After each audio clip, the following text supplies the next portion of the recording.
Simple present tense મતલબ કે સાદા વર્તમાન કાળની વાત કરીએ તો આપણે નીચેના સેન્ટેન્સ પહેલાં જોઈએ કે શું કહે છે વાક્યોમાં. તો પહેલું વાક્ય કહે છે કે મને વાર્તાઓ વાંચવી ગમે છે.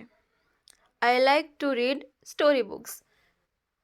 હમણાં ગમે જ છે, એવું નહીં કે હમણાં ગમી એવું નહીં કહેતા, પણ મને ગમે છે એટલે કે પહેલાં બી ગમતી ને હમણાં પણ ગમે છે વાંચવી. બીજામાં કહે છે કે હું દર રવિવારે મારા મિત્રને મળવા જાઉં છું. બીજા સેન્ટેન્સમાં શું કહે છે કે I go to meet my friend on every Sunday, કે હું દર રવિવારે મિત્રને મળવા જાઉં છું. મારો નિયમ છે કે મારે દર રવિવારે મિત્રને મળવા જવું પડે. આ રવિવારની વાત નહીં કરી કે હું આ રવિવારે ગયો કે જવાનું છું, પણ શું કહે છે કે મારે દર રવિવારે જવાનું હોય જ. થર્ડ સેન્ટેન્સમાં કહે છે કે હું રોજ ટીવીમાં સમાચાર જોઉં છું. મારો રોજનો નિયમ છે. કયો નિયમ છે? તો આઈ watch news daily on the TV, કે ભાઈ રોજ જે ન્યૂઝ જોવાનો મારો નિયમ છે, હું રોજ ટીવીમાં સમાચાર જોઉં. આ રોજની વાત કરી. નેક્સ્ટ સેન્ટેન્સમાં શું કહે છે કે સૂર્ય રોજ પશ્ચિમમાં આથમે છે. The sun sets in the west, કે રોજ સૂર્ય પશ્ચિમમાં આથમે છે. સત્ય સનાતન વાક્ય છે કે પશ્ચિમમાં જ આથમે, પૂર્વમાં કે બીજી કોઈ દિશામાં નથી આથમતો, પશ્ચિમમાં જ આથમે છે. The sun sets in the west, સત્ય સનાતન વાક્ય કીધું.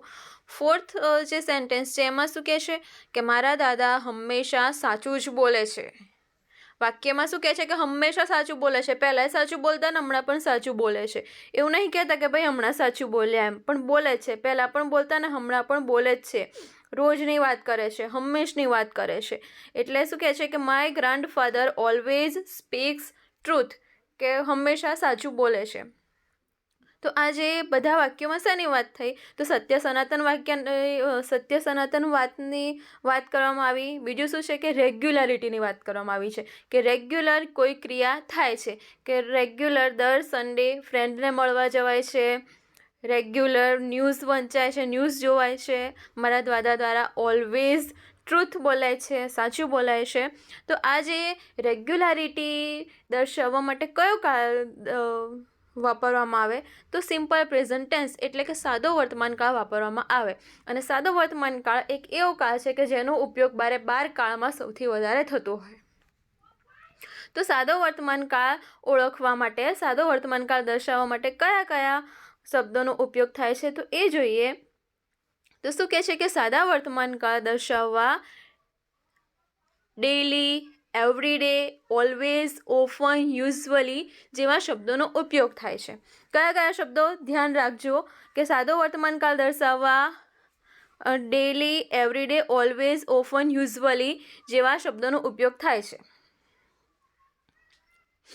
આપણે જો સાદા વર્તમાન કાળનું કોઈ વાક્ય બનાવવું હોય તો આ શબ્દોનો ઉપયોગ કરી અને એક સરસ વાક્ય આપણે બનાવી શકીએ. અને જ્યારે તમને એક્ઝામમાં કોઈ ખાલી જગ્યા આપી હોય ને ખાલી જગ્યાને ઓળખવી હોય તો તમે આ શબ્દો દ્વારા તમે ખાલી જગ્યાને ઓળખી શકો. એટલે આ શબ્દો યાદ રાખવા ખૂબ જરૂરી છે. કયા કયા શબ્દો? તો ડેલી, એવરીડે, ઓલવેઝ, ઓફન અને યુઝવલી. તો આપણે જોઈએ એક્ઝામ્પલમાં કે ખાલી જગ્યામાં તમને કેવી રીતે પૂછાઈ શકે. તો કહે છે કે શી ખાલી જગ્યા હેલ્થી જ્યુસીસ એવરીડે, અને કૌંસમાં આપેલું છે ડ્રિંક. તો એ ડ્રિંકનું યોગ્ય ક્રિયાપદ ક્યાં મૂકવાનું? તો ખાલી જગ્યામાં મૂકવાનું. કે ભાઈ ડ્રિંકનું કયું ક્રિયાપદ ખાલી જગ્યામાં મુકાય? કારણ કે જે 12 કાળ છે, અલગ અલગ કાળ, એ અલગ અલગ કાળમાં કર્તા જે છે, ક્રિયાનું કરનાર જે છે, એની સાથે અલગ અલગ ક્રિયાપદ મૂકવાનું આવે. અને ક્રિયાપદ મૂકવા માટે આપણે એ ઓળખવું જરૂરી છે કે ભાઈ વાક્ય કયા કાળમાં છે. તો આપણે આ સેન્ટેન્સને ઓળખવા માટે, આ સેન્ટેન્સના કાળને ઓળખવા માટે શું જોવું પડે? તો ભાઈ એ કયા કાળમાં છે એ જોવું પડે. તો વાક્યના અંતે શું આપેલું છે? એવરીડે. અને ઉપર જુઓ આપણને કહી દીધું છે કે સાદો વર્તમાન કાળ દર્શાવવા આટલા શબ્દોનો ઉપયોગ થાય છે, કે ડેલી ને એવરીડે ને ઓલવેઝ. તો આ એવરીડે આ વાક્યમાં આવી ગયું એટલે આપણને લાઇટ થઈ જાય કે હા ભાઈ આ વાક્ય કયા કાળનું છે? સાદા વર્તમાન કાળનું છે. એટલે સાદા વર્તમાન કાળના નિયમ પ્રમાણે શી જે કર્તા જે છે એની જોડે ડ્રિંક, તો ડ્રિંકને એસ પ્રત્યે લાગે અને ડ્રિંક્સ થઈ જશે. હવે જોઈએ તો સાદા વર્તમાન કાળમાં પહેલો પુરુષ એકવચન અને બહુવચન કયા કયા? તો આઈ, વી બીજો પુરુષ એકવચન અને બહુવચન, યુ ત્રીજો પુરુષ બહુવચન, ધે ની સાથે ક્રિયાપદનું મૂળ રૂપ વપરાય કે ભાઈ સાદો વર્તમાનકાળ છે તો સાદા વર્તમાનકાળમાં જે પુરુષો છે કયા કયા તો પ્રથમ પુરુષ એકવચન, બીજો પુરુષ એકવચન બહુવચન અને ત્રીજો પુરુષ બહુવચન એમની સાથે ક્રિયાપદનું મૂળ રૂપ વપરાય. અને જ્યારે ત્રીજો પુરુષ એકવચન કયો તો હી, શી અને ઇટ. હી, શી, ઇટ આપ્યું હોય અથવા તો કોઈ નામ આપ્યું હોય જેમ કે મોહન આપ્યું હોય, સીમા આપ્યું હોય તો એની સાથે જો ક્રિયાપદ આવે તો એ ક્રિયાપદને એસ કે ઈએસ પ્રત્યે લાગે. તો એક્ઝામ્પલ તરીકે મેક આપ્યું છે તો મેકનું મેક્સ થઈ જાય, લાઈવ આપ્યું હોય તો લીવ આપ્યું હોય તો લીવ્સ થઈ જાય.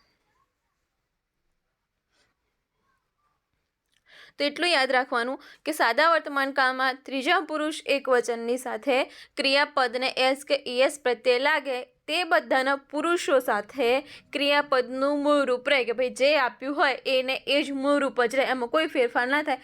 માત્ર અને માત્ર ત્રીજો પુરુષ એકવચન હોય તેની જ સાથે ક્રિયાપદને એસ કે ઈએસ પ્રત્યે લાગે. બીજું એક્ઝામ્પલ જોઈએ કે રન એટલે દોડવું. તો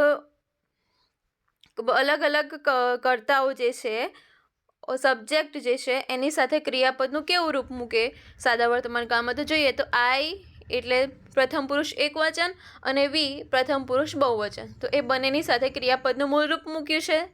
પછી યુ છે, યુ એ બીજો પુરુષ એકવચન પણ થાય અને બહુવચન પણ થાય, બંને માટે યુ જ શબ્દ વપરાય. તું કેવું હોય તો પણ તું યુ વપરાય અને તમે કેવું હોય તો પણ યુ વપરાય. તો એની સાથે ક્રિયાપદનું મૂળ રૂપ રન મૂક્યું. પછી ત્રીજો પુરુષ બહુવચન એટલે કે ધે, તેઓ, તે બધા. એટલે ત્રીજા પુરુષ એકવચનમાં બહુવચનમાં ધે એટલે તેઓ કહેવું હોય અથવા તેઓની જગ્યાએ એમ આપ્યું હોય કે ઓલ પીપલ, ઓલ સ્ટુડન્ટ એટલે કે પેલા બધા લોકો, પેલા બધા વિદ્યાર્થીઓ એ બધું કેવું હોય તો એ બધા શેમાં આવે તો ત્રીજા પુરુષ બહુવચનમાં આવે. અને જો ત્રીજા પુરુષ બહુવચન થઈ જાય તો એની સાથે પણ ક્રિયાપદનું મૂળ રૂપ આવે. કયું તો રનનું રન જ રહે, એમાં કોઈ ફેરફાર ના થાય. પરંતુ જો વાક્યમાં હી, શી, ઇટ આપ્યું હોય અથવા તો હી, શી, ઇટની જગ્યાએ હીની જગ્યાએ કોઈ નામ આપી દીધું કંદર્પ, શી છોકરી માટે વપરાય તો શીની જગ્યાએ અંજલિ નામ આપી દીધું તો એની સાથે ક્રિયાપદ રન આપ્યું હોય તો રનનું શું થઈ જશે રન્સ થઈ જાય. ક્રિયાપદને એસ પ્રત્યે લાગે. કેમ? કારણ કે ત્રીજો પુરુષ એકવચન છે એટલા માટે. હવે નેક્સ્ટ નિયમ જોઈએ કે ક્રિયાપદનો છેલ્લો અક્ષર S, double S, SH, X કે ઓ હોય તો ઈએસ પ્રત્યે લાગે. કે કર્તાની સાથે કોઈ ક્રિયાપદ આપ્યું હોય અને ક્રિયાપદનો લાસ્ટ અક્ષર આમાં જે આપ્યા છે એમાંનું કોઈ એક હોય તો એને પાછળ ઈએસ પ્રત્યે લગાડવો પડે. એક્ઝામ્પલ જોઈએ તો ટીચ આપ્યું છે તો ટીચીસ થઈ જશે. ક્રશ એટલે તમે જે વિચારો છો એ ક્રશ નહીં, પાછો હીરો હિરોઈનવાળો ક્રશ નહીં, પરંતુ કયો ક્રશ એટલે વાટવું. તો ક્રશ જે છે ક્રિયાપદ છે એ ક્રિયાપદને લાસ્ટમાં એસ અને એચ છે, સ્પેલિંગની પાછળ શું છે એસ અને એચ, એટલા માટે એની પાછળ યસ પ્રત્યે લાગે છે. સાદા વર્તમાનકાળની રચના એકદમ ઇઝી છે. તો શું છે સાદા વર્તમાનકાળની વાક્ય રચના? તો સબ્જેક્ટ એટલે પહેલો કર્તા આવે, પછી ક્રિયાપદ આવે વર્બ અને થર્ડ ઓબ્જેક્ટ કર્મ આવે અને ત્યાર પછીથી અન્ય શબ્દો આવે, અધર વર્ડ્સ આવી જાય. જેમ કે અધર વર્ડ્સ કયા જોયા હતા આપણે? તો daily, every day, always, often, usually જેવા અધર વર્ડ્સ આવી જાય.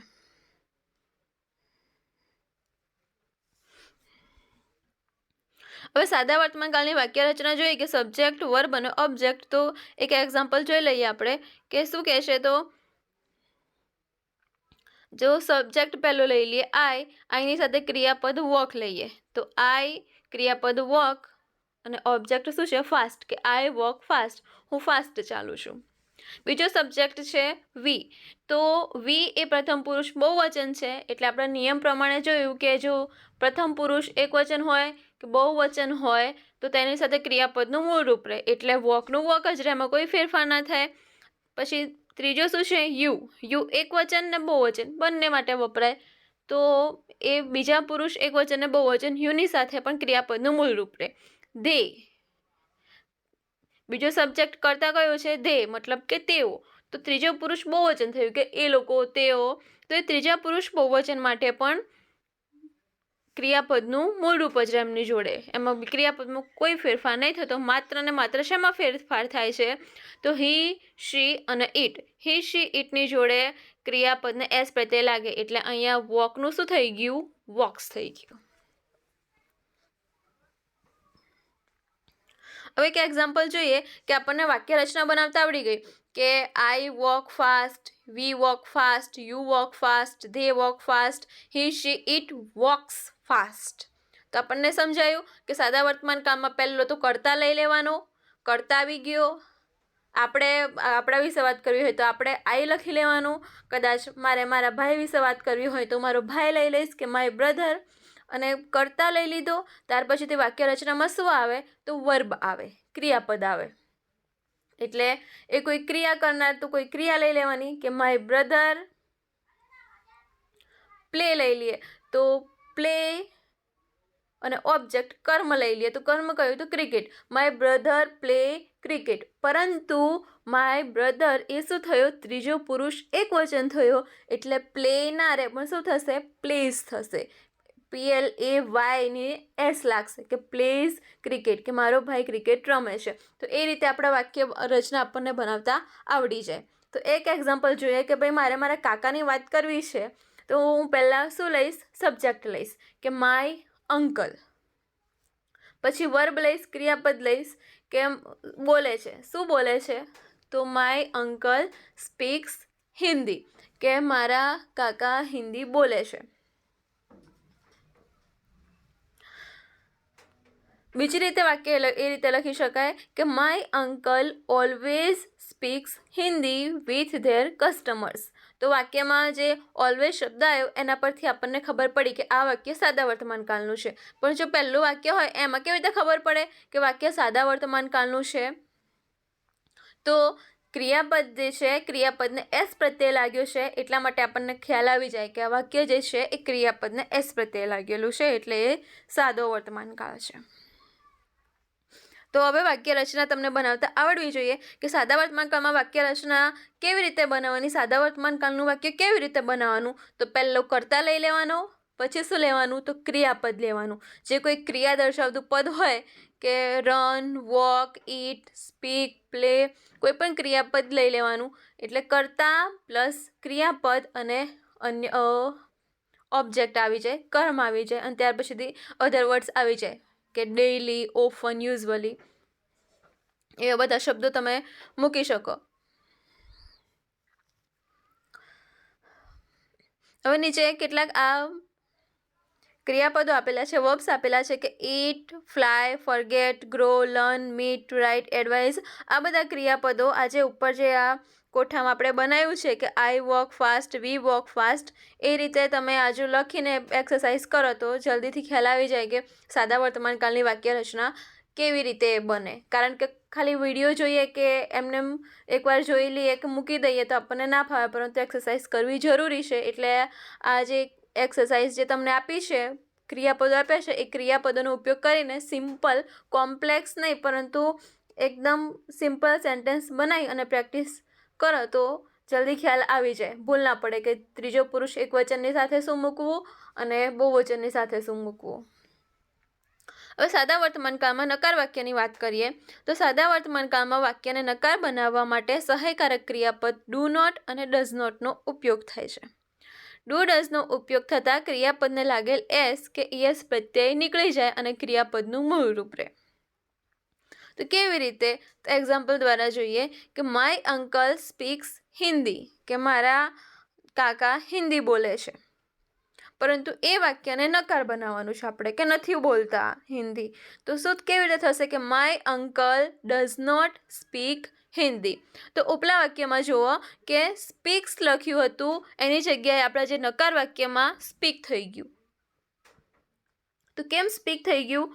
કારણ કે આપણે સહાયકારક ક્રિયાપદ ડઝ નોટનો ઉપયોગ કર્યો છે, અને ડઝ નોટનો ઉપયોગ થાય એટલા માટે સહાયકારક ક્રિયાપદનો ઉપયોગ થાય એટલા માટે ક્રિયાપદને એસ પ્રત્યે નીકળી જાય. એટલે અહીંયા એસ પ્રત્યે નીકળી ગયો છે ક્રિયાપદનો, અને ક્રિયાપદનું મૂળ રૂપ રહ્યું છે કે my uncle does not speak Hindi.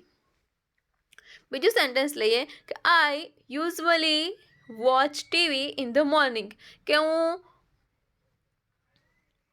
Usually સવારમાં ટીવી જોઉં છું, મારી ટેવ છે, મારે રોજ ટીવી જોવી પડે. પરંતુ વાક્યને નકાર બનાવો છે કે ના, હું નથી જોતો. તો આઈ શું થશે કે આઈ યુઝવલી ક્રિયાપદ જે છે કર્તા જે છે એની જોડે શું આવશે? Does not. સહાયકારક ક્રિયાપદ does not watch TV in the morning. આની અંદર ક્રિયાપદમાં બીજા વાક્ય જે છે એની અંદર ક્રિયાપદમાં કોઈ ફેરફાર કરવાનો આવતો નથી, કારણ કે જે ફર્સ્ટ હકાર વાક્ય છે એની અંદર કર્તા જે છે આઈ જે છે એની જોડે ક્રિયાપદનું મૂળ રૂપ જ આપેલું છે. એટલે આપણે જેને નકાર બનાવવું હોય તો એની અંદર કોઈ ફેરફાર ના થાય. ઓનલી શું મૂકવાનું? સહાયકારક ક્રિયાપદ મૂકી અને વાક્ય નકાર બની જાય. પરંતુ જો હી શી ઇટ આપ્યું હોય અથવા તો કોઈ છોકરી કે છોકરાનું નામ આપ્યું હોય કે અંજલિ નામ આપ્યું હોય કે જોઈ લઈએ આપણે એક્ઝામ્પલમાં કે Anjali usually watch TV in the morning. તો એને નકાર બનાવવા માટે શું થશે કે Anjali usually do not watch TV in the morning. તો વોચને ઈએસ પ્રત્યે લાગ્યો હોય અંજલિ સાથે તો એ નીકળી જાય. પરંતુ અહીંયા આઈ છે એટલે આઈમાં ક્રિયાપદનું મૂળ રૂપ છે અને નકાર બનાવવા માટે પણ એને મૂળ રૂપ એના એ જ રહે, એઝ ઇટ ઇઝ રહે, એમાં કોઈ ફેરફાર ના થાય. માત્ર ને માત્ર જો ત્રીજો પુરુષ એકવચન હોય તો જ નકાર વાક્ય બનાવવામાં એમાંથી એસ પ્રત્યે નીકળી જાય અને ક્રિયાપદનું મૂળ રૂપ રહે. બાકી તો બધા જેમ છે એમ ડુ નોટ લગાવી અને વાક્યને એઝ ઇટ ઇઝ મૂકી દેવાનું હોય છે. ડુ નોટ અને ડઝ નોટનો ઉપયોગ કોની સાથે કરવો એ જોઈએ. કે ડુ નોટ અને ડઝ નોટ એ તો સમજાવ્યું આપણને કે ભાઈ સાદા વર્તમાન કાળમાં ડુ નોટ અને ડઝ નોટનો ઉપયોગ નકાર વાક્ય બનાવવા માટે થાય, સહાયકારક ક્રિયાપદ છે. પરંતુ એનો ઉપયોગ કોની સાથે કરવો? ડુ ક્યારે વાપરવું અને ડઝ ક્યારે વાપરવું? તો જોઈએ તો આઈ જે છે એની સાથે ડુ નોટ વપરાય, વીની સાથે ડુ નોટ વપરાય, યુ અને ધે જોઈ લઈએ તો પ્રથમ પુરુષ એકવચન, પ્રથમ પુરુષ બહુવચન, બીજો પુરુષ એકવચન બહુવચન અને ત્રીજો પુરુષ બહુવચન. આઈ, વી, યુ, ધે એમની સાથે ડુ નોટ સહાયકારક ક્રિયાપદ આવશે અને ઓનલી હી શી ઇટની જોડે ડઝ નોટ ક્રિયાપદ આવશે અને સાથે ક્રિયાપદનું મૂળ રૂપ આવશે. આપણે પહેલાંમાં જોવાની જરૂર નથી કે ભાઈ ક્રિયાપદનું મૂળ રૂપ આવશે એમ ડઝ નોટ લાગશે તો, કારણ કે ઓલરેડી આઈ, વી, યુ, ધેની સાથે હકાર વાક્યમાં ક્રિયાપદનું મૂળ રૂપ જ આપેલું હોય એટલે નકારમાં આપણે એનું એ જ લખવાનું છે. પરંતુ હી શી ઇટવાળા હકાર વાક્યમાં એસ કે ઈએસ પ્રત્યય આપેલો હોય એટલે આપણે એ યાદ રાખવું જરૂરી છે કે હી શી ઇટવાળા વાક્યમાં ડઝ નોટનો ઉપયોગ કરીએ ત્યારે ક્રિયાપદનું મૂળ રૂપ આવી જાય. હવે નકાર વાક્ય રચના કેવી રીતે થાય? તો સબ્જેક્ટની સાથે ડુ નોટ ડઝ નોટ આવી જાય પ્લસ વર્બ અને ઓબ્જેક્ટ. તો સબ્જેક્ટ, વર્બ અને ઓબ્જેક્ટ એ જ રીતે છે ભાઈ. વધારાનું શું મૂકવાનું છે? તો સબ્જેક્ટની જોડે ડુ ડઝ જ મૂકવાનું છે, વધારે કંઈ જ કરવાનું નથી. હવે સાદા વર્તમાન કાળમાં પ્રશ્નાર્થ વાક્ય રચના. તો સાદા વર્તમાન કાળમાં પ્રશ્નાર્થ વાક્ય રચના કેવી રીતે બનાવવાની? તો એમ પણ નકારની જેમ જ છે, સેમ જ છે, એની અંદર કંઈ અઘરું નથી. એમાં પણ જેવી રીતે આપણે નકારમાં ડુ ડઝનો ઉપયોગ કર્યો એવી રીતે પ્રશ્નાર્થમાં પણ ડુ ડઝનો ઉપયોગ કરીને પ્રશ્નાર્થ વાક્ય બનાવવાનું છે. તો જોઈએ આપણે કે પ્રશ્નાર્થ વાક્ય રચનામાં શું કહે છે. તો સાદા વર્તમાન કાળમાં પ્રશ્નાર્થ વાક્ય રચના બનાવવા માટે પણ સાદા વર્તમાન કાળમાં ડુ અને ડઝ સહાયકારક ક્રિયાપદનો ઉપયોગ થાય છે. ડુ ડઝ લાગતા ક્રિયાપદને લાગેલ એસ કે ઈએસ નીકળી જાય છે અને ક્રિયાપદનું મૂળ રૂપ રહે છે. વાક્યના અંતે પ્રશ્નાર્થ ચિહ્ન એટલે કે ક્વેશ્ચન ટેગ મૂકવામાં આવે. હવે નકાર વાક્ય જેવું જ છે. પ્રશ્નાર્થ વાક્યમાં શું છે? તો નકાર વાક્યમાં જે રીતે એસ કે ઈએસ પ્રત્યે નીકળી જતો એવી જ રીતે પ્રશ્નાર્થ વાક્યમાં પણ એસ કે ઈએસ નીકળી જાય છે અને જેવી રીતે આપણે નકારમાં ડુ ડઝનો ઉપયોગ કરતા એવી રીતે પ્રશ્નાર્થમાં પણ ડુ ડઝનો ઉપયોગ કરવાનો છે. પણ થોડાક ચેન્જીસ થઈ જાય છે, સામાન્ય ચેન્જીસ થઈ જાય છે બંનેની વાક્ય રચનામાં. તો કેવા ચેન્જીસ થઈ જાય છે? તો આપણે ડુ ડઝ કર્તાની સાથે મૂકતા હતા. નકાર વાક્યમાં શું કહે છે કે કર્તાની સાથે આપણે ડુ ડઝ મૂકતા હતા અને પ્રશ્નાર્થ વાક્યમાં આપણે ડુ ડઝ કર્તાની આગળ મૂકવાનું છે અને વાક્ય જેમ છે એમ ગોઠવી દેવાનું ને પાછળ પ્રશ્નાર્થ ચિહ્ન લગાવી દેવાનું. તો જોઈએ આપણે એક્ઝામ્પલ કે માય અંકલ સ્પીક્સ હિન્દી, કે મારા અંકલ હિન્દી બોલે છે. તો આ વાક્યનું આપણે પ્રશ્નાર્થ કરવાનું છે. તો કેવી રીતે? તો એકદમ ઇઝીલી કરવાનું છે. તો આગળ આપણે શું મૂકવાનું છે? ઓનલી ડઝ મૂકવાનું છે. ડઝ કેમ મૂકવાનું છે વાક્યમાં? કારણ કે માય અંકલ એ શું થયા? ત્રીજા પુરુષ એકવચન થયા. જો માય અંકલ્સ મારા કાકાઓ એમ કીધું હોત તો એ ત્રીજા પુરુષ બહુવચન થઈ જતા. પરંતુ અહીંયા મારા એક જ કાકાની વાત કરી છે કે મારા એક કાકા જે છે એ હિન્દીમાં જ વાત કરે છે, હિન્દી જ બોલે છે. એટલા માટે આપણે કાકાની જોડે શું મૂકવાનું છે? ડઝ મૂકવાનું છે. તો આપણે પ્રશ્નાર્થમાં જોઈએ તો પ્રશ્નાર્થ કેવી રીતે બને? તો does my uncle speak Hindi, કે શું મારા કાકા હિન્દી બોલે છે? એટલે આપણે આ ત્રીજો પુરુષ એકવચન છે એટલે ડઝનો ઉપયોગ કર્યો. નેક્સ્ટ સેન્ટેન્સ જોઈએ કે વિનુભાઈ ઓલવેઝ ઇટ્સ પૂરી પકોડી, કે વિનુભાઈ જે છે એ બહુ શોખીન છે ખાવાના, એમને પૂરી પકોડી પાણીપુરી એવું બહુ ભાવે. એટલે શું કરે છે કે વિનુભાઈ ઓલવેઝ એટલે હંમેશા ઇટ્સ પૂરી પકોડી, કે હંમેશા પૂરી પકોડી ખાય છે. વિનુભાઈ એ શું છે? ત્રીજો પુરુષ એકવચન છે. વિનુભાઈની એકલાની જ વાત કરવામાં આવી છે કે આ પૂરી પકોડી ખાય છે. એટલા માટે વાક્યમાં જે ક્રિયાપદ જે છે ઈટ છે એને એસ પ્રત્યય લાગ્યો છે. હવે એ વાક્યને આપણે કેવું બનાવવાનું છે? પ્રશ્નાર્થ બનાવવાનું છે.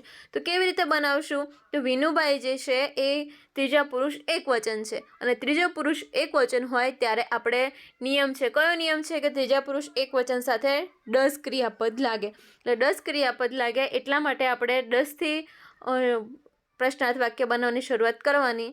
તો શું થશે કે ડઝ વિનુભાઈ ઓલવેઝ ઇટ પૂરી પકોડી, કે શું વિનુભાઈ ઓલવેઝ પૂરી પકોડી ખાય છે? હંમેશા એ વિનુભાઈ પૂરી પકોડી ખાય છે. તો ત્રીજો પુરુષ એકવચન છે એટલા માટે આપણે ડઝ વાપર્યું. હવે લાસ્ટ આપણે એક્ઝામ્પલ જોઈએ કે ધે યુઝવલી અથવા તો often go to cinema. Usually often બંનેમાંથી તમે એક વાપરી શકો, કે યુઝવલી પણ સાદા વર્તમાન કાળનું છે, ઓફન પણ સાદા વર્તમાન કાળનું છે. બંને સાથે ના વાપરી શકાય, પરંતુ અથવામાં જોઈ લઈએ કે તમે યુઝવલી પણ કહી શકો અને ઓફન કહી શકો, બેમાંથી એક. કે they usually go to cinema, કે ભાઈ એ લોકો તો અવારનવાર સિનેમામાં જાય છે પિક્ચર જોવા માટે. તે લોકો ઓફન એટલે કે અવારનવાર, કે ભાઈ એ લોકો તો બહુ શોખીન છે મૂવી જોવાના અને ઓફન જાય છે, અવારનવાર મૂવી જોવા જાય છે એ લોકો તો. એટલે એ લોકો શું થયા? ધે એ ત્રીજો પુરુષ બહુવચન થયા. અને ત્રીજો પુરુષ બહુવચન હોય ત્યારે આપણે નિયમ પ્રમાણે સાદા વર્તમાન કાળમાં ડુ ડઝમાંથી શું લગાડવાનું હોય? તો ત્રીજા પુરુષ બહુવચનમાં આપણે ડુ લગાવવાનું હોય, અને ડુથી વાક્યને નકાર કે પ્રશ્નાર્થ બનાવવાનું. અહીં આપણે વાક્યને પ્રશ્નાર્થ બનાવવાનું છે. તો કેવી રીતે બનાવશું? તો આપણે કહીશું કે દે યુઝવલી અથવા તો ઓફન ગો ટુ સિનેમા, કે શું તેઓ અવારનવાર જાય છે મૂવી જોવા જાય છે એ લોકો. અને વાક્યને નકાર બનાવવું હોય તો કેવી રીતે બનાવશું?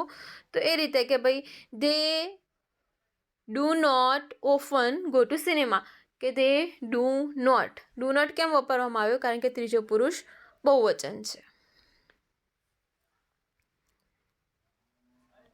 તો આ રીતે આપણો સિમ્પલ પ્રેઝન્ટ ટેન્સ પૂરો થાય છે. અને આ જે એક્સરસાઇઝ લખીને આ જે ક્રિયાપદો આપ્યા છે એ ક્રિયાપદોમાંથી તમારે સાદા હકાર વાક્યો બનાવવાના, એમાંથી નકાર વાક્યો બનાવવાના અને પ્રશ્નાર્થ વાક્યો બનાવવાના. એકદમ સિમ્પલ નાના વાક્યો આ ક્રિયાપદોનો ઉપયોગ કરીને બનાવવાના, કે જેથી સાદા વર્તમાન કાળની કમ્પ્લીટ પ્રેક્ટિસ થઈ જાય તમારે અને કાળ એકદમ પાકો થઈ જાય.